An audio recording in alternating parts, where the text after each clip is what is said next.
Dieu dans nos familles, pilier de notre foi. Dieu dans ma famille, nous te prierons toujours d'une seule voix. Viens Seigneur, viens dans nos familles. Éduquons nos enfants dans sa loi. Même vieux, et suivront ses voies. Dirigeons nos maisons. Frères et sœurs, encore à notre émission sur la famille. La famille, qui est une communauté de personnes, est fondée sur l'amour et vivifiée par lui. Nous avons invité pour vous ce matin Madame Domingo, spécialiste de l'éducation à l'affectivité, elle est professeure, et Monsieur Tchabi, Franck Alain, qui est coordonnateur de l'école de mariage de Saint-Jean. Alors, chers invités, bienvenue. Merci. Alors, nous irons sur le vif du sujet qui nous réunit ce matin. L'amour, qu'est-ce que c'est? Sa beauté et ses exigences. Alors, chers invités, tout être humain aime, aimer et veut être aimé. Et le pape Jean-Paul II nous a dit que l'homme ne peut vivre sans amour. Il demeure pour lui-même un être incompréhensible s'il ne reçoit la révélation de l'amour. Alors, nous voulons davantage comprendre l'amour. Qu'est-ce que c'est et comment est-ce qu'il se ressent? Puisque nous parlons de famille, l'amour est vivifié. Et c'est l'amour qui fonde la famille. Le père, la mère, les enfants, la famille élargie, c'est l'amour qui fonde. Alors, qu'est-ce que vous pouvez nous dire, Madame Domingo? Merci, Père. Et tout le plaisir est pour moi d'être sur ce plateau ce jour pour aborder un sujet de tous les jours qui est l'amour. Et pour moi, définir l'amour, je ne sais pas si je trouverai des mots à dire, parce que c'est un sentiment un peu complexe qui est toujours utilisé face à des situations données. Et donc, l'amour a plusieurs facettes. Mais je peux dire que l'amour n'est pas simplement qu'un sentiment, mais c'est des actes concrets et un choix conscient qui permet de prouver à l'autre en face de toi d'exister et de se sentir aimé. Mais pour me faire comprendre dans mes propos, je vais m'appuyer sur l'affirmation d'Eric Fromm dans L'Art d'aimer, qui dit que l'amour n'est pas seulement des sentiments, mais c'est un art qui se traduit par des attitudes actives, qui demandent soin et qui est responsable et qui respecte l'autre dans sa divinité et qui permet de connaître aussi l'autre et qui se traduit par le désir de prendre soin, de protéger et de passer des moments avec l'autre qui est en face de nous. Et si nous voulons aussi mieux donner plus d'éclaircissement, on peut dire qu'on le vit en soi d'abord et on le partage autour de nous. Et comment cela on le ressent? Chacun est unique dans l'amour. Et là, je ne peux pas dire exactement comment l'autre peut le ressentir, mais dans la globalité, c'est d'abord la joie. Parce que ça te sort de toi, c'est quelque chose qui t'envoie vers quelque chose ou quelqu'un où toi-même, tu ne peux pas le dire. Dans cette tension qui te sort, tu te retrouves même à sourire même, la personne n'est même pas là, mais en pensant à lui, tu voles un sourire, un regard. Tu as tendance à le voir tout le temps avec toi. C'est que tu le vis dans tes pensées, dans ta manière d'agir. Des fois, tu le vois venir, tu sens des frissons dans ton corps. Des fois, tu as peur. La personne vient, puis tu as peur, tu dis, mais c'est quoi cette histoire? Ou bien, tu aimes tellement entendre sa voix. Et tu cherches même cette voix dans ta tête partout. Et tu te surprends même de parler de lui avec un air ou une manière de faire où tout le monde dit, mais c'est quoi? C'est que c'est dans l'étonnement. Je peux dire aussi c'est l'émerveillement. Ça que la personne t'aimait peut-être pas sa manière de faire, ses attitudes, c'est que c'est un tout.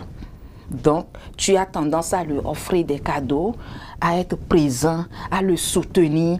Donc, c'est dans tout l'amour se fait présent. Mais est-ce que simplement c'est par rapport à l'autre? Ça se vit. D'abord, le premier lieu où l'amour se fait sentir, c'est le cocon familial. Hein? C'est le milieu familial. Et qui? C'est d'abord la mère. Ou quand l'enfant lève la tête et découvre ce visage, oh là là, ne se retrouve plus. Mais quand cela te manque, tu ne sais pas. C'est que quand tu es émerveillé et puis l'autre ne t'accueille pas, c'est là où on se dit, mais est-ce que c'est vraiment l'amour? Sinon, l'amour est partout. Il y a aussi cette relation que tu as avec tes frères et sœurs. Quand il y a des frères dans la fratrie où tu es plus attiré vers lui, tu lui dis tout, vous vous comprenez, et dans ses gestes d'affect et autres. Mais il y a d'autres, tu ne le sens pas. Mais il faut te demander pourquoi je ne le sens pas. Peut-être que s'il est là, toi, on ne te retrouve plus. Peut-être que s'il est toujours et là, on se cherche. Donc pour moi, l'amour, c'est cette recherche permanente à tisser des liens, à se faire accepter, écouter, être vu, à dire à l'autre qui il est ou pas. Je préfère m'en arrêter là d'abord et pour la suite, merci. Ouais, nous allons écouter M. Franck Alabi, lui aussi à son tour. Merci, Révérend Père. Bonjour, chers téléspectateurs de Lumen Christi TV. Je fais mienne la définition de Madame Domingo, elle a si bien expliqué. Mais je voudrais ajouter ceci. Dans notre langue, l'une des langues du Bénin, le fond, pour exprimer l'amour, on dit « J'apprécie ton odeur, la senteur ». Cette odeur, cette senteur est individuelle à chacun. Ça vient du profond de notre âme.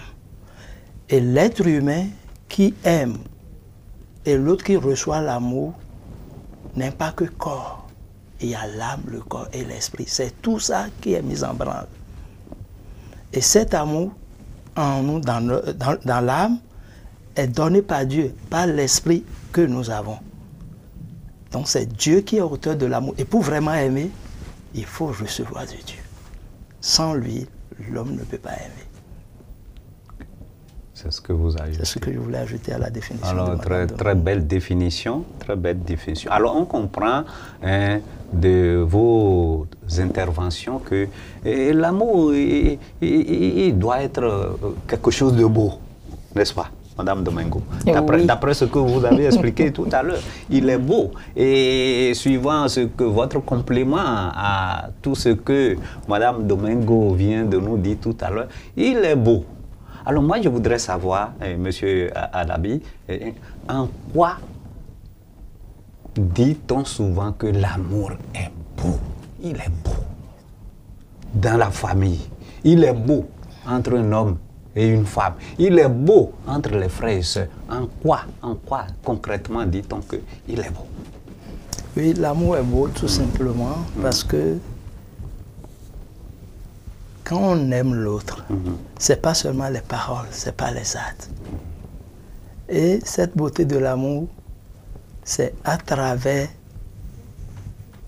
le comportement que vous avez vis-à-vis de l'autre, à travers les gestes, à travers votre vécu, à travers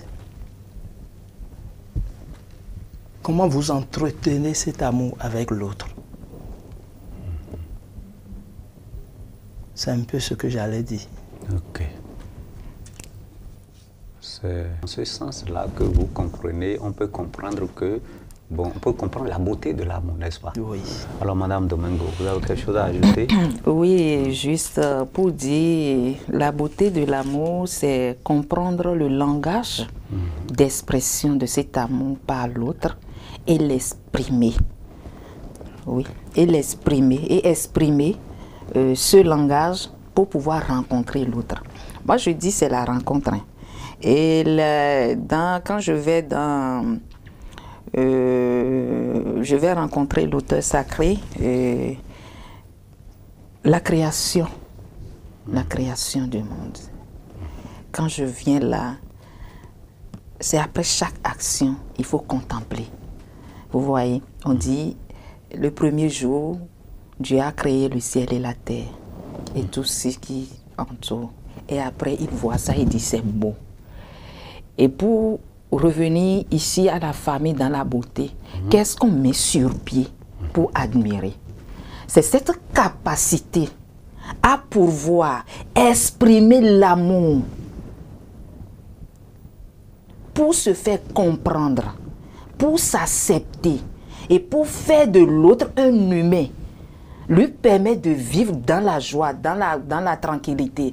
Et c'est que, je dirais, c'est le regard qu'on porte sur l'autre pour lui permettre d'exister et vivre cet amour qui permet de voir sa beauté. Parce que si je suis en relation avec quelqu'un et que il ne m'attire pas, il n'y a pas cette tension qui m'amène vers lui, il me sera difficile de pouvoir jouir bien, de dire que l'amour existe. Parce que Dieu même après, et qu'il est beau. Parce que Dieu même après chaque chose l'apprécie. Donc moi-même, dans nos relations, on doit s'apprécier. On doit s'entendre et poser des actes pour mieux faire découvrir la beauté de cet amour. Ok. Alors, parlant de l'appréciation qui nous éclaire sur la beauté de l'amour, n'est-ce pas? Oui. Est-ce que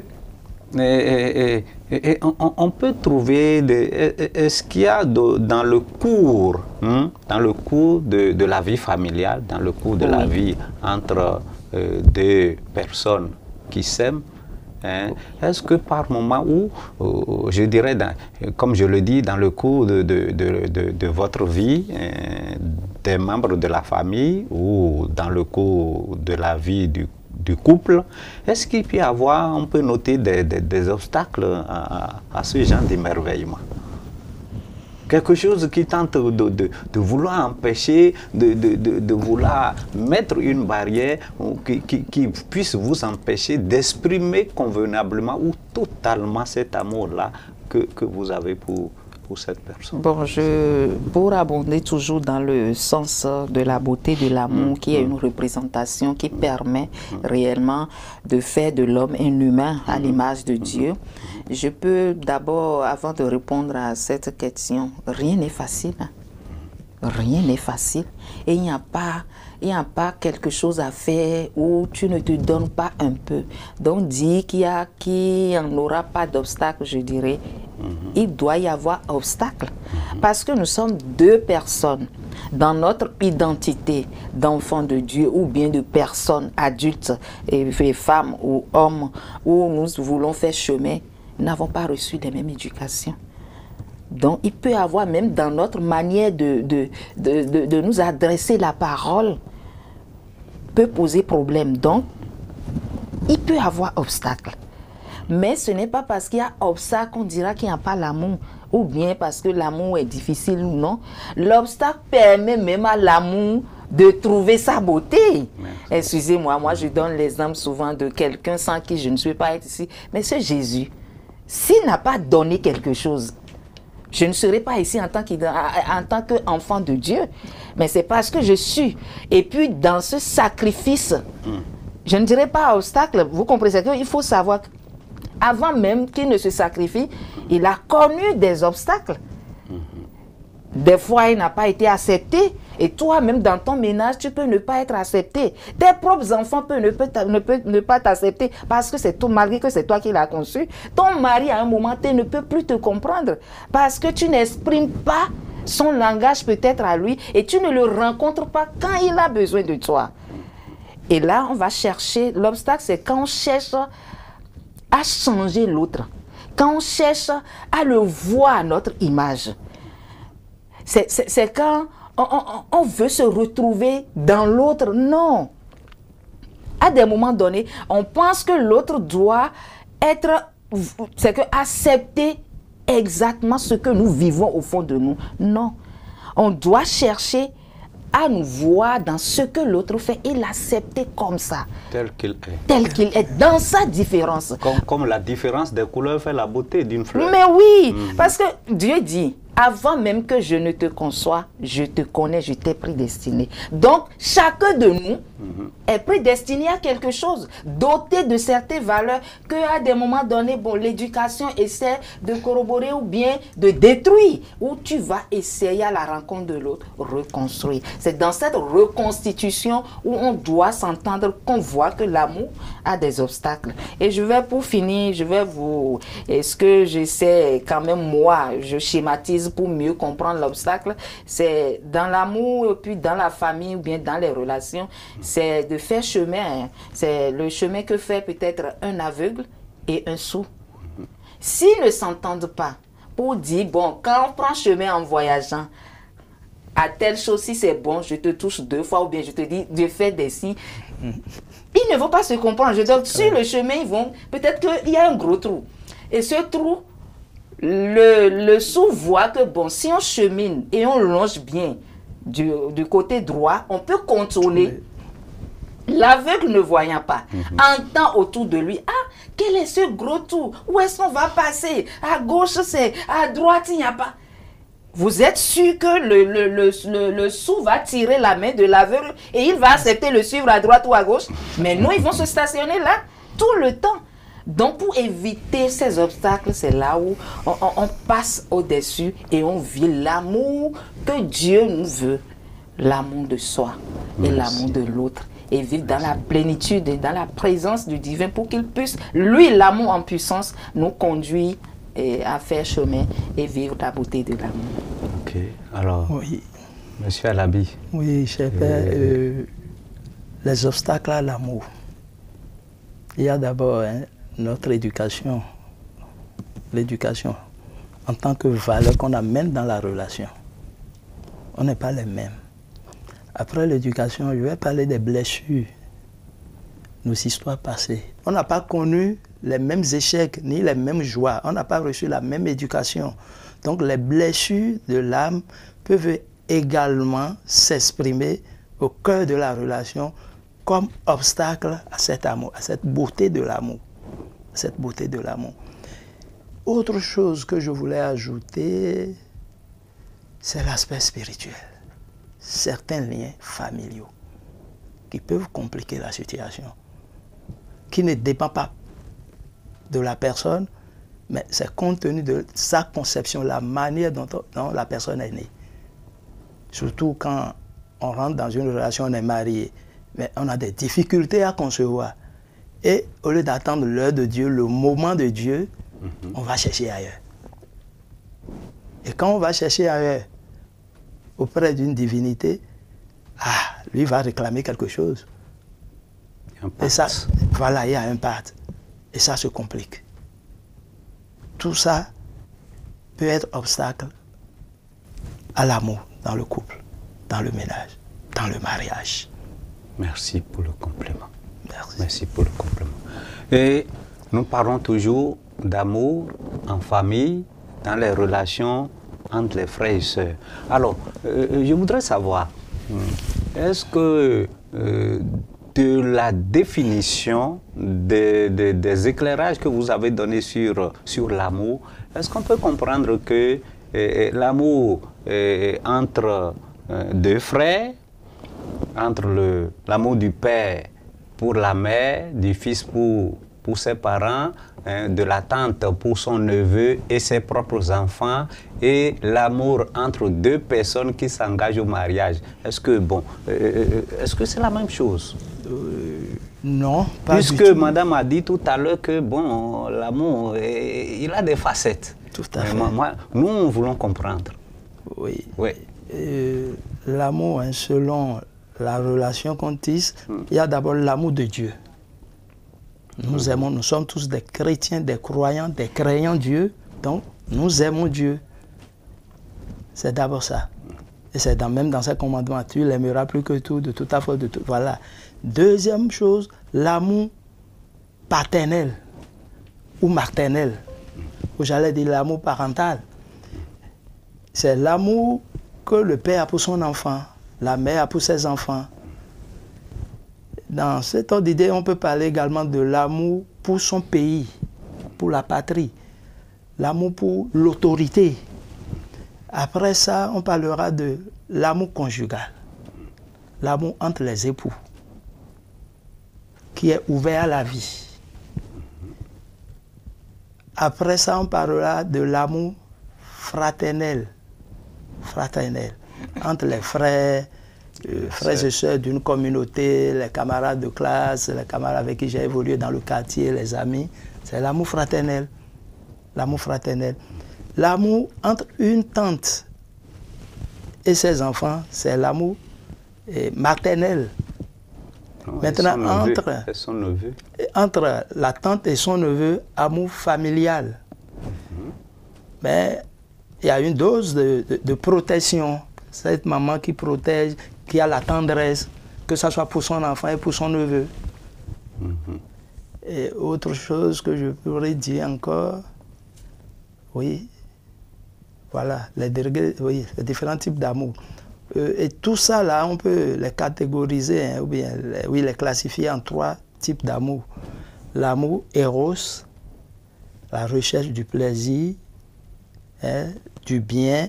Je dis, j'aime l'orange ou j'aime poulet rôti. Quand moi je prends poulet rôti, lui n'existe plus. Le poulet n'existe plus, c'est pour mon bien, le plaisir. Il y a l'amour filia. Ça, c'est l'amour fraternel. Amour fraternel. Et maintenant, l'amour agapé. C'est l'amour sacrifice, don de soi à l'image du Christ. Et dans le mariage, on doit voir les 3 types d'amour. Si mon épouse ne m'attire plus, il y a problème, ce n'est pas ma soeur. Si mon époux, l'époux n'attire plus, comment appelle-t-on, vice-versa, dans les 2 sens, il y a problème. L'époux doit devenir pour son épouse, pas seulement l'époux, mais un père, un frère, un conjoint, un confident. Un frère, elle doit se sentir spontanément, elle pourra se confier. Parce que dès lors qu'elle ne parle plus, enfin, dès lors qu'elle a des soucis et elle n'arrive plus à se confier à son épouse, l'information ira dehors.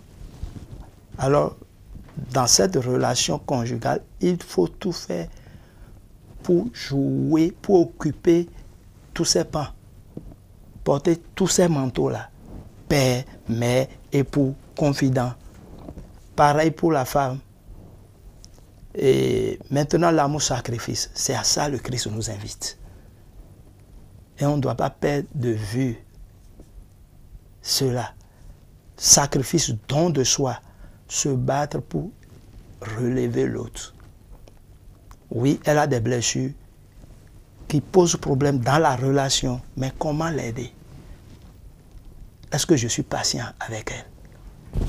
Est-ce que j'ai la maîtrise de soi pour la comprendre? Est-ce que j'essaie de l'accompagner? Ok, d'accord. On va donner la parole à Madame Domingo pour voir s'il y a des compléments à nous donner. Ok. Dans l'amour, dans l'expression de l'amour, je voudrais ajouter à ce que le frère vient de proposer 2 aspects. Le premier aspect pour moi, c'est d'abord l'amour de soi, qu'on ne doit pas perdre de vue, sans lequel les autres amours souffriront. L'amour de soi, c'est cette acceptation de qui nous sommes. c'est cette manière d'assumer son histoire. Parce que c'est quand on ramène nos histoires, nos manques, dans le couple ou bien dans la famille, on le sort de notre famille d'origine à travers nos éducations et on le transpose dans la famille que nous constituons pour vivre le mariage. C'est en ce temps qu'on n'arrive pas à se retrouver. Mais qui moi-même je suis en tant qu'amour?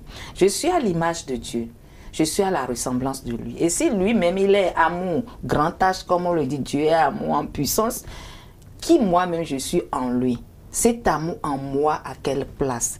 Parce que c'est dans ça que je vais me retrouver. Et là tout de suite je saurai la place de chacun. Quelle est la place de mon frère? Ou même dans la famille, quand déjà un des frères est plus aimé, apprécié, l'autre déjà se morfond au fond de lui, ne l'accepte pas. Déjà, si tu crées cette tension en toi pour vivre la beauté de l'amour, après, il te sera difficile. Donc, l'amour de soi, on l'oublie beaucoup. Et cela pose des problèmes dans les autres facettes de l'amour. En dehors de ça, il faudrait qu'on se dise que l'amour est universel. Mais on essaie quand même de voir que les mêmes manières de faire, si on peut les regrouper. Et je veux partir du langage, comment on exprime le langage de l'amour. Et je veux voir un peu si de là, on peut comprendre un peu comment l'amour se présente. Mais nous n'allons pas tout de suite percevoir la relation sans accepter de vivre l'amour en nous-mêmes. Est-ce que l'amour pour moi est un manque? Est-ce que l'amour pour moi, c'est de le vivre et c'est de me donner à l'autre? Est-ce que c'est pour moi une expérience à faire? C'est que quand je mets dans l'expérience, l'autre qui est en face de moi, est-ce que je vais là-bas pour lui prouver que je connais? Non. L'amour pour moi, c'est quoi? Mais si en moi, je puisse réellement me définir, je crois quand même qu'entre frères, la relation serait un peu plus fluide et la famille pourra être. Ok. Alors, est-ce que de tous les amours humains là, amour entre frères et sœurs, entre mère et fils, père et fils, et la relation maritale entre un homme et une femme qui s'engage, bon, est-ce que lequel est le plus sacrificiel? Puisque vous avez parlé de sacrifice maintenant, n'est-ce pas? Oui. Amour, sacrifice, n'est-ce pas? Oui. Oui. Bon, est-ce que l'amour d'une tante pour son neveu, hein? Alors, je dirais, je prends un exemple concret. En famille, il y a une tante, il y a un neveu qui est avec sa tante et son mari. Ils ont mis leurs enfants à l'école. Et puis, bon, quand il s'agit des dépenses, bon, ils n'ont pas les moyens de couvrir les enfants maintenant. Alors, il s'agit de sauver l'honneur. Alors, qui est-ce qui, parmi ces deux enfants-là, hein, doit être privilégié d'abord? Ou, bon, sur qui le choix, hein, d'un sacrifice doit porter? Bon, là, on ne peut pas catégoriser l'amour. D'accord. En famille, on ne peut pas catégoriser l'amour. Très bien. Mais à des moments donnés, ça s'impose à nous. Et on le fait sans savoir. Parce qu'on voit, on se dit, c'est qu'on vit en ce moment l'amour comme un résultat et non un don. Et dans le résultat, on se dit, mais lui, c'est mon neveu. Même si c'est de ma famille, tôt ou tard, celui qui bénéficiera plus de ce qu'il deviendra demain, ce sont ses parents et d'autres. Je ne serai pas le bénéficiaire immédiat. Donc dans ça, pas moment, mais n'oublions pas, Dieu nous a appelés à être là pour les autres. Donc, Ça. le plus gros sacrifice, c'est d'être là pour tout le monde de la même manière.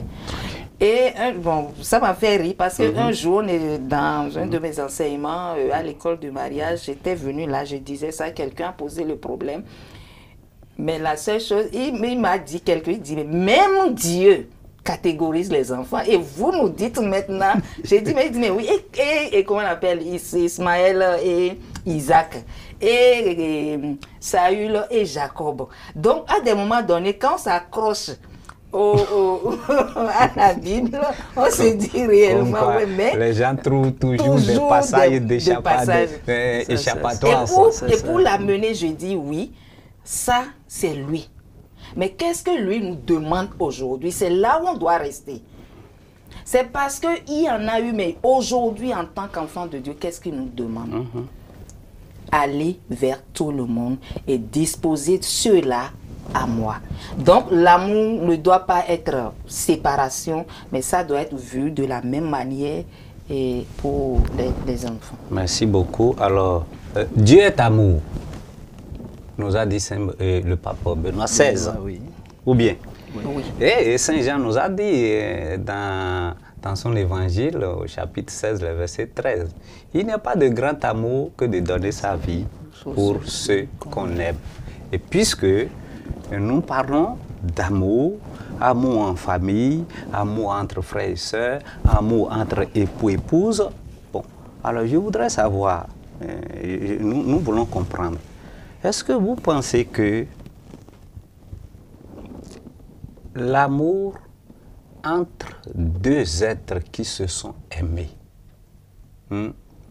comme on le voit aujourd'hui, il y a plein de divorces, plein de cas de divorce, où on casse, on s'en va.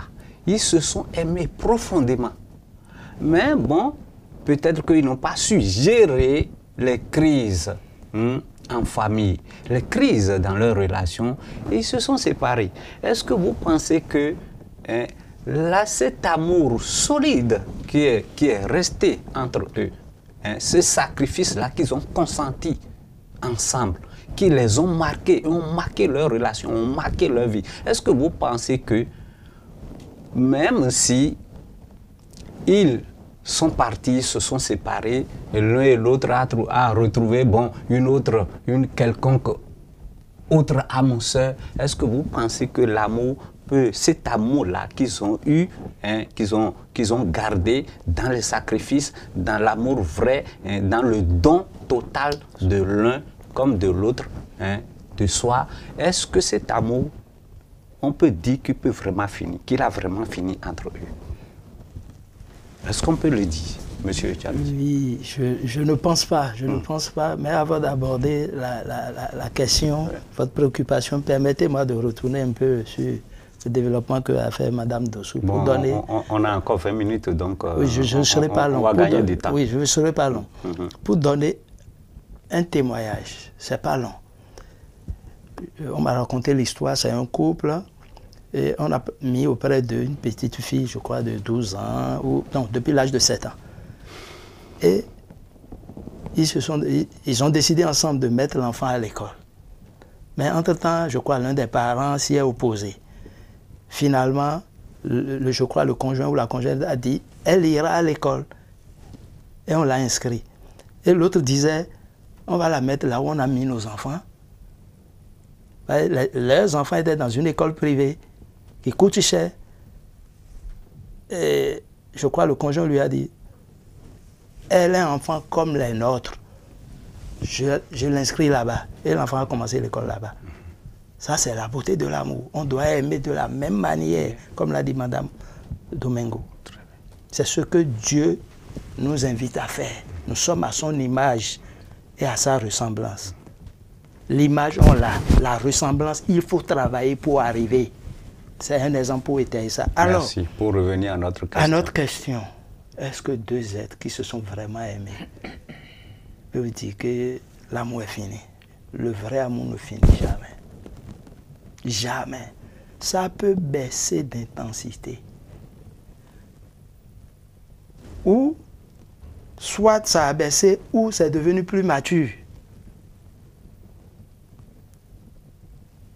l'amour est comme un petit enfant. Ça doit grandir. Ça va avoir des chutes, mais il ne faut pas rester là, il faut se relever. C'est la manière dont on a pu gérer les crises ou les conflits. Si on n'arrive pas à gérer ça, c'est ça qui amène à ce que nous sommes en train de dire. Parce que accumulation plus accumulation, un beau jour, on n'arrive plus à supporter. Donc il faut oser s'asseoir, le devoir de s'asseoir, parler, l'heure du couple, trouver des moments pour échanger. Et surtout, on ne peut pas parler d'amour sans pardon. Le pardon. Et ce n'est pas humain, c'est divin, comme l'amour. Madame Domingo, votre complément. Mon complément, c'est juste, l'amour ne finit jamais. Même si tu quittes le couple, tu emportes toujours l'amour ailleurs. Même si c'est la frustration, tu diras on s'est aimé, mais parce qu'il a fait ceci. Et chaque fois quand tu te mets dans le rappel de ce que tu as vécu de l'autre côté, l'amour vit toujours. Et vous avez abordé un passage biblique, Jean 15, l'amour. Il n'y a pas de plus grand amour que de donner sa vie pour ceux qu'on aime. Et c'est, quand on dit donner sa vie, on pense c'est se sacrifier comme le Christ l'a fait. C'est ce qu'on pense. Et c'est parce que Dieu s'est donné que nous on est là. C'est parce que Dieu, c'est qu'il simplifie les choses pour qu'on puisse voir. Mais à un moment T, on a toujours tendance à vouloir rester là-bas et faire ce qu'il veut. Et non obéir à ce qu'il nous demande. Qu'est-ce qu'il dit? Accepte l'autre tel qu'il fait. On dit aime ton prochain comme toi-même. Donc, dans le sacrifice, mais aime comment on appelle, les limites de l'autre. Quand tu aimes les limites de l'autre, tu sais que ça, malgré tout, peut-être que c'est Dieu même qui l'a mis comme ça. Et en le mettant sur ton chemin, pour qu'il transforme quelque chose en toi. Mais toi, tu veux coûte que coûte que lui, il change qui il est. Dans cette dualité de vouloir voir l'autre changer, peut-être ce qu'il ne comprend pas. Au lieu, dans le sacrifice ici, moi je dirais, c'est ces moments où tu vas en toi en te mettant à la place de l'autre. Et dépasser ce que tes désirs. Et dit, qu'est-ce que lui qui m'a créé, qui m'a choisi, qui sait qu'est-ce qu'il veut de moi dans cette relation dans laquelle je suis. Et c'est là où il y a c'est parce que à un moment tu es obligé de laisser pour toi aider l'autre à se relever de ce qu'il ne comprend pas. Et c'est après ça qu'il dit, mais je ne savais pas. Et là, ça jaillit. Et on ne voit pas sacrifice. Parce que chaque fois, on se dit sacrifice, sacrifice, c'est un mot. Mais le fait même de dire, bon, je veux faire chemin avec celui-ci, c'est déjà un sacrifice parce que tu dois essayer d'être au même niveau que lui. Donc, c'est l'ensemble de notre manière d'agir pour honorer Dieu qui, dans toute sa miséricorde, je dirais sa grandeur d'âme, a fait de nous ses enfants et nous amène à suivre un cheminement. On ne peut que l'appeler. Et le plus grand ici, ce n'est que l'Esprit Saint. C'est lui le plus puissant. C'est à lui nous a laissé, il dit, demandez-lui, celui-ci, cet enfant que tu m'as donné, comment je puis quand même le conduire à toi? Parce que l'amour, c'est un chemin. Très bien. L'amour, c'est un chemin, ce n'est pas... C'est que quand tu vas dans l'amour, dans le mariage, tu te dis, j'ai gagné, j'ai eu mon ticket, tu ne feras plus aucun effort. Tu ne sauras même plus que c'est quelqu'un qui a voulu que tu sois là. C'est quelqu'un qui vous a mis ensemble pour lui demander qu'est-ce qu'on fait. Donc, devoir de s'asseoir pour moi. Donc, Madame Domingo, d'après ce que vous expliquez, quand on s'est engagé avec l'autre, on accepte aussi tous les sacrifices possibles, n'est-ce pas? Mais oui. Donc, il ne peut pas arriver un autre moment où chacun décide de partir. Non, il peut arriver. Il peut y arriver. Moi, je dis, il peut arriver qu'on part. Dans ce départ, ce n'est pas, excusez-moi, des fois, Dieu même t'appelle. Hein. Non, vous comprenez, il t'appelle parce qu'il voit qu'à un moment, tu ne l'écoutes plus dans ce... Là, c'est pas quand on dit séparation, l'amour ne se... Il vit pour toujours. Mais simplement, les actes que nous posons pour l'exprimer peut changer par moment. Exemple bête, hein, je viens dans le couple parce que ma femme peut-être s'est préparée tout le temps. Ou bien elle garde mon ventre. Mais à un moment T, peut-être le travail l'a amené quelque part où elle n'arrive plus à satisfaire.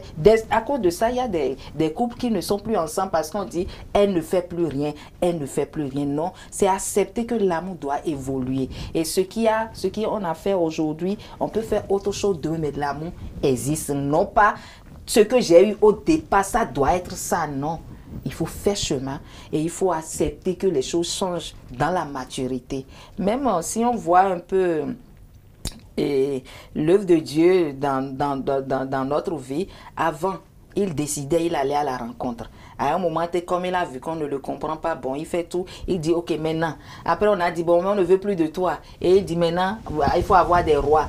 Donc, il cherche toujours, donc dans l'amour, cherchons toujours pour que ça existe. Bon, alors, il faut toujours chercher, il faut chercher toujours, mais est-ce que le fait de vouloir chercher doit amener les époux, hein, l'homme et la femme, déjà engagés et solidement unis dans le mariage, je veux dire, à abandonner l'autre?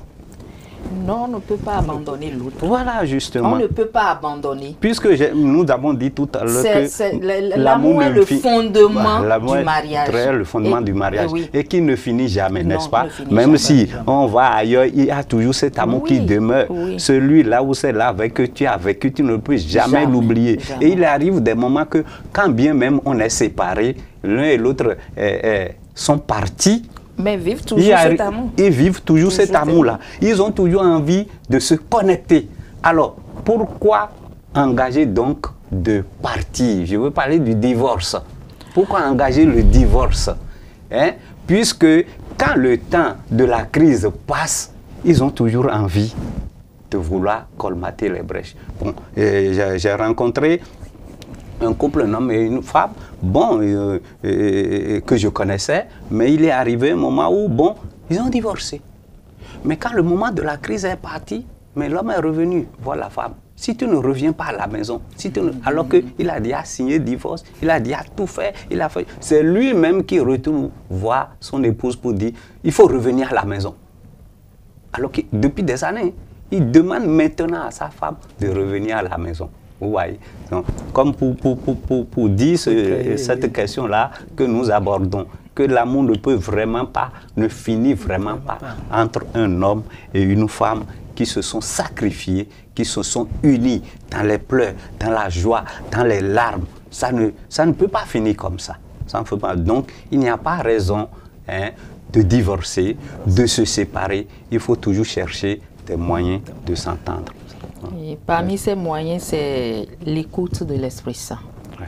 C'est accepter, confier tout le temps ce que nous vivons à quelqu'un de plus grand, à quelqu'un qui nous a mis ensemble. C'est reconnaître à Dieu que sans lui, nous ne pouvons pas nous mettre ensemble. Et que c'est lui qui nous permet d'être là où nous sommes. Et ces crises dont on parle, c'est parce qu'à un moment T, on veut mettre notre maturité à l'épreuve. Et quand ça arrive, il faut comprendre une pause, comme on le dit, et demander à l'Esprit Saint de nous discerner si réellement les actes que nous posons et qui nous amènent à dire il y a crise. Parce que quand on parle de crise, c'est juste ne pas accepter l'autre à un moment T, écouter les besoins de l'autre ou le manque de l'autre à un moment T. Très bien. C'est quand ce vide se crée qu'on voit que l'autre n'est plus là pour nous et on peut chercher à aller chacun de son. Alors, il nous reste quelques minutes. Alors, il y a une question qui est encore là, que nous devons aborder. Alors, parlant de l'amour entre les personnes, deux personnes qui s'engagent au mariage, n'est-ce pas? Oui. Alors, et pour éviter cette crise-là dont nous parlons, alors, à quoi l'homme peut s'attendre du côté de son épouse dans la famille? À quoi la femme peut s'attendre du côté de son époux dans la famille, pour que la communauté de vie se porte bien, pour qu'il y ait épanouissement, et pour que les crises puissent... Bon, Madame Domingo. Non, Madame, je dis Madame, et Monsieur Alabi. Oui, un engagement vrai et ferme. Notre temps est réduit, donc soyez bref. La fidélité. Engagement, fidélité. Et comment appelle-t-on, l'amour, ce n'est pas que la parole. Pour qu'elle soit rassurée, ça se démontre par les actes. On a parlé des langages de l'amour. Son vide émotionnel, il faut pouvoir combler. Si c'est comblé, elle ne partira pas. Ok. Elle ne partira pas. D'accord. Alors, Madame Domingo. Oui, je crois que... Soyez brève parce que le temps est passé. C'est juste comme avec tout, il faut comprendre l'autre, s'asseoir et se mettre à nu. C'est ce qui manque dans ce processus et après, on ne vit plus l'amour comme cela se doit. Se mettre à nu, tu viens avec tes faiblesses, tes forces et que l'autre aussi est venu avec ses forces et faiblesses et que maintenant vous êtes là pour vous donner la main et pouvoir faire chemin. Ce n'est pas pour dire... Il ne faut pas que l'attente soit plus grande pour l'homme de savoir que j'ai une mission qu'on m'a confiée.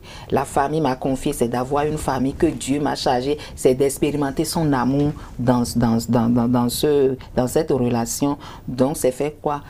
Fais toujours recours à celui qui m'a dit je dois vivre en lui par amour et dans le mariage. Le maître de la mission. Oui. C'est vraiment mettre son fou, c'est que ce cheminement dans ses mains, sous son regard. Et que, parce qu'il est le seul qui va vous révéler ce que chacun de vous, vous devez, les aspects sur lesquels vous devez travailler pour que ce cheminement révèle ou bien faire rayonner, c'est que va faire rayonner réellement qui il est. Donc c'est d'abord s'abandonner dans la main du Seigneur et puis maintenant chercher à juste accepter chacun ses faiblesses. Ne venons pas pour dire ça doit être l'autorité, non. Que ça soit dans une complémentarité, un dialogue mutuel, perpétuel, tous les jours, face à chaque situation, se dire qu'est-ce qu'on doit retenir, qu'est-ce qu'on doit apprendre. Et le seul qui peut nous conduire pour pouvoir mieux s'apprêter à ça, ce n'est que l'Esprit Saint. Est-ce que l'amour en lui-même exige ceci ou cela? Qu'est-ce que l'amour en lui-même peut exiger de l'homme et de la femme? L'amour en lui-même. Pas du côté de l'homme, pas ce que l'homme peut exiger, ou bien ce que la femme peut exiger. L'amour en lui-même. L'amour en lui-même n'exige rien. Pour qu'il se porte bien entre les personnes. L'amour en lui-même, il exige quoi? Il exige quoi? Et vous savez, bon, la question là me ramène à un penseur. Soyez bref, je vous ai dit que le temps est parti. Jean-Jacques Rousseau dit que l'homme est né libre, mais toute sa vie, il est dans les faits. Ah, bon. Donc c'est notre dépendance. Très bien. Vous voyez nos blessures. Et quel est le regard que tu as pris chez tes parents? Qu'est-ce qui t'a poussé à aller dans l'amour?